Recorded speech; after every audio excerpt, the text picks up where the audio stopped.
जी अस्सलाम वालेकुम स्टूडेंट्स, कैसे हैं बेटा आप? आई होप कि आप तमाम लोग खैरियत से होंगे। चलें जी, चलते हैं अपने लेक्चर की तरफ। Let's begin with the name of Allah. अच्छा बेटा, क्वेश्चन नंबर जी 1 आपका, ब्रेक बोन फीवर किसे कहते हैं? ब्रेक बोन फीवर किसे कहते हैं? तो बेटा ये बुखार डेंगू वायरस से होता है, डेंगू के काटने से होता है, डेंगू मच्छर के काटने से होता है। तो डेंगू बुखार में जोड़ों में सख्त दर्द होता है, ये तो आपको पता है, जिसे ब्रेक बोन फीवर कहते हैं। ये जी इसकी डेफिनेशन है। क्वेश्चन नंबर 2 है जी, जरासीम से पैदा होने वाली बीमारियों के नाम लिखें। तो बेटा जरासीम से पैदा होने वाली बीमारियों का नाम, वायरस, एक तो वायरस से ये फैलती हैं, ये तो आपको पता होना चाहिए। बैक्टीरिया से, फंगस और वर्म्स बहुत सी बीमारियों का सबब बन सकते हैं। फंगस के बारे में हम इंशाल्लाह आगे तफसीलन इसकी डिटेल से हम इसको रीड करेंगे, ये आगे फंगस के बारे में भी और वर्म्स के बारे में भी। अच्छा, उसके बाद है बेटा आपके पास स्मॉल पॉक्स।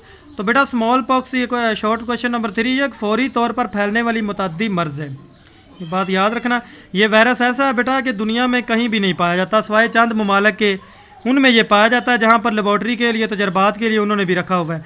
ये जनूबी अफ्रीका, रूस हो गया, बरतानिया, अमेरिका की लेबॉर्ट्रियों में जहाँ ये तजर्बात के लिए रखा गया। इस बीमारी की अलामत ये होती है बेटा, अचानक आपको बुखार हो जाता है, सर दर्द होता है, कमर दर्द कह आ जाती है, बाद औक़ात दफ़ा बच्चों में खुसूसी तौर पर झटके भी लगते हैं, समझ आ रही है। और बुखार के तीसरे रोज़ बाजू और टांगों पर दाने निकल आते हैं।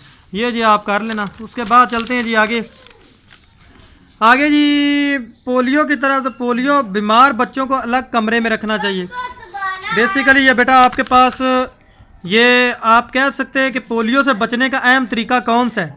तो पोलियो से बचने का अहम तरीका है बेटा आपका, सबसे अहम तरीका है पोलियो वैक्सीन है, जो कि पाकिस्तान में पोलियो का मुदाफ़ती वैक्सीन EPA, ठीक है, यानी एक्सपेंडेड प्रोग्राम ऑन इम्यूनाइजेशन, एक अहम संग मिला। ये अगर लगवा लें तो पोलियो की वैक्सीन हो जाती है। ये बच्चे को तकरीबन मेरा ख्याल है 5 साल की उम्र में पोलियो की वैक्सीनेशन करवा देनी चाहिए। उसके बाद है बेटा आपके पास फ्लू। तो फ्लू बेटा 3 किस्म के होते हैं, there are 3 types of flu.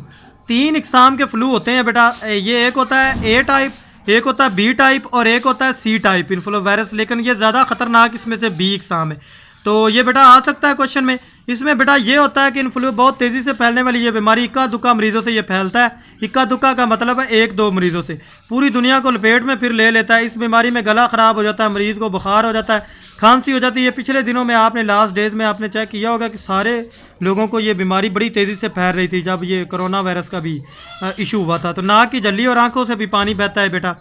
ये शदीद इंठन महसूस होती है। इंठन का मतलब होता है कमज़ोरी, ठीक, इकट्ठट महसूस होना, मामूली काम काज के बाद थकावट महसूस हो जाती है। उसके बाद बेटा शॉर्ट क्वेश्चन नंबर 6 है खसरा के बारे में।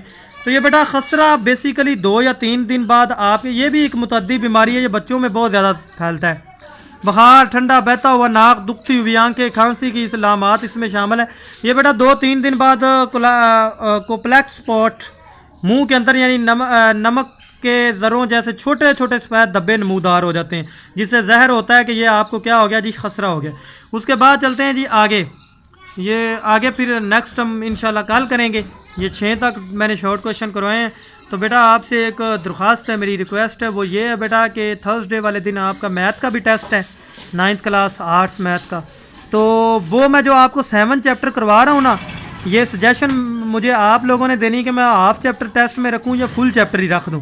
तो मुझे काइंडली आपने वो कमेंट बॉक्स में मैसेज करके मुझे बता देना कि वो बेटा मैं फुल चैप्टर रखूं या हाफ रखूं। ओके बेटा, अल्लाह हाफिज़, दुआओं में याद रखें।